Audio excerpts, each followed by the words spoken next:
Hola amigos, el día de hoy quiero contarles que me encuentro en el consultorio del doctor César Augusto Guerrero, médico infectólogo, porque queremos recalcar el tema del dengue. Aquí en Piura, sobre todo, es muy preocupante la realidad, ya que hasta hoy en día hay un gran número de fallecimientos a causa del dengue. Y sabemos que también a través de las redes sociales hay mucha desinformación. Entonces, para aclarar todas las dudas y tener información más certera sobre cómo cuidarnos y prevenirlos, nos encontramos ya en el consultorio del doctor César Augusto. ¿Cómo está? Bienvenido a Entre Gente, doctor. Gracias, Flavia. Muchas gracias por la invitación a tu programa y para poder tocar algunos temas importantes sobre esta enfermedad. Claro, doctor, actualmente, ¿cuál es la realidad de Piura en el tema del dengue? Lamentablemente, en este momento están reportados alrededor de 46.600 casos, con lamentablemente 96 fallecidos.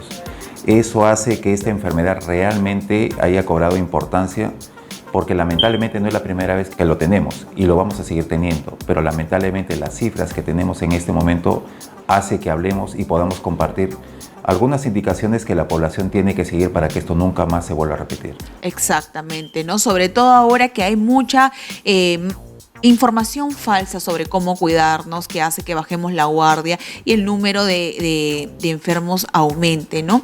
Doctor, ¿cómo podemos, cuáles son los primeros síntomas para detectar si es que tenemos dengue? Lo primero es que el paciente provenga de una zona donde se han estado reportando casos de dengue. En este momento, lamentablemente, la mayoría de Piura es una zona endémica, pero en circunstancias en las cuales solamente hay una zona que esté reportando casos de dengue, lo primero que el médico tiene que identificar. Lo siguiente es que tenga una fiebre aguda, es decir, una fiebre de 2 a 7 días y que haya tenido un inicio súbito. ¿Qué significa? Yo he estado tranquilo, por ejemplo, en la mañana y en la tarde, de un momento a otro, tengo una temperatura alta con escalofríos y malestar. Asociado a esas dos definiciones, yo tengo que presentar o dolor de cabeza o dolor de ojos. Es un dolor diferente, es un dolor que las personas dicen es un dolor que me fastidia atrás de los ojos. Lo otro es dolor de músculos, dolor de huesos, dolor de cintura, que a veces es confundido como una infección urinaria, o lo otro importante es un rash. Personas que a veces se enronchan y pueden pensar que han comido algo que está en mal estado y no es un dengue. Entonces, en este momento, toda persona que pueda tener, entre comillas, un rash, pero tenga fiebre o malestar, uno tiene que pensar que puede ser un dengue y debo evitar la automedicación. Y acudir directamente a un médico, ¿verdad? Doctor, ¿está bien dicho la palabra dengue hemorrágico? No, es un término que se utilizaba antes. En este momento lo que se habla es un dengue sin signos de alarma, dengue con signos de alarma y dengue grave. ¿Por qué se ha cambiado esta definición? Porque antiguamente el hecho de decir que el paciente estaba complicándose era solo el paciente que tenía hemorragia, pero no es así. Ahora, a raíz de los nuevos estudios, un paciente que no necesariamente esté sangrando, pero esté, por ejemplo, muy somnoliento, es un paciente con signos de alarma y que necesita ser hospitalizado.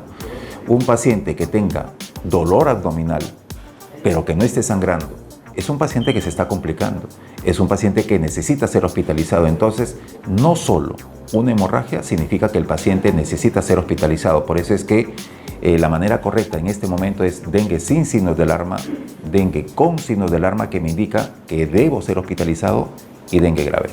Claro, ¿no? Eso para no confundir todos los síntomas.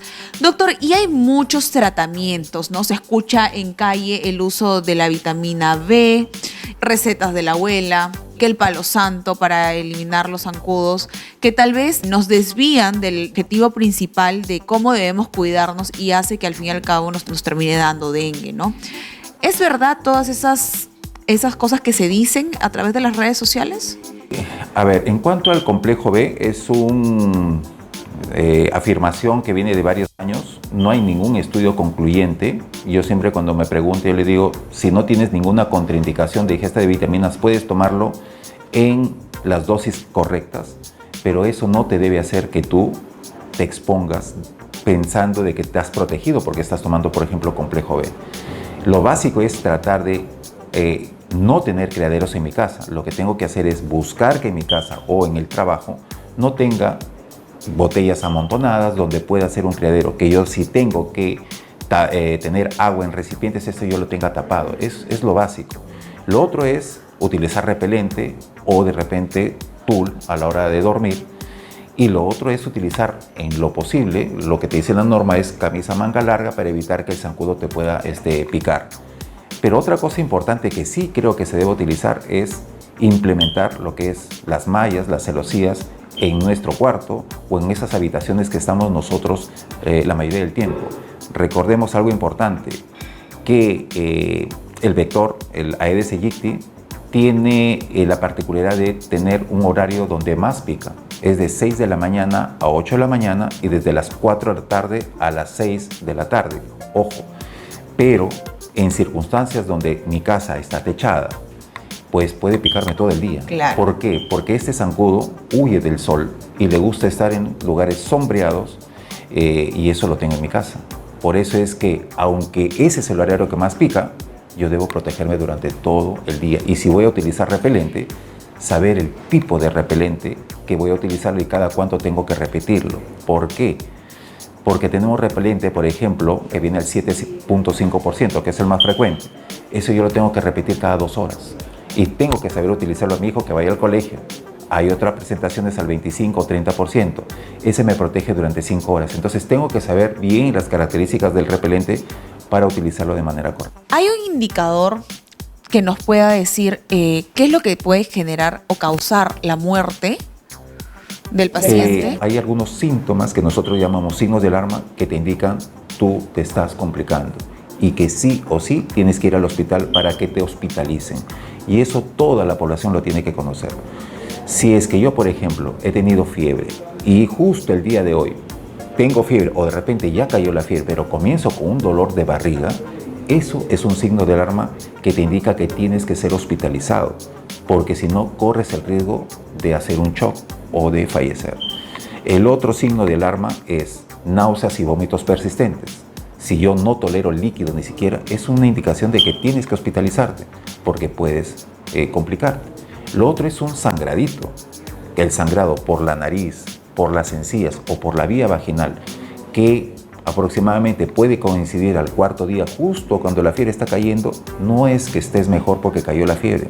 Ese sangradito te indica que tú te estás complicando y que necesitas ser hospitalizado. Claro. Y lo otro, que es muy importante reforzarlo, sobre todo para los papás y las mamás, es aquel niño que ha estado de repente con fiebre y el día de hoy de repente ya no tiene fiebre, pero lo veo muy dormido o está muy irritable.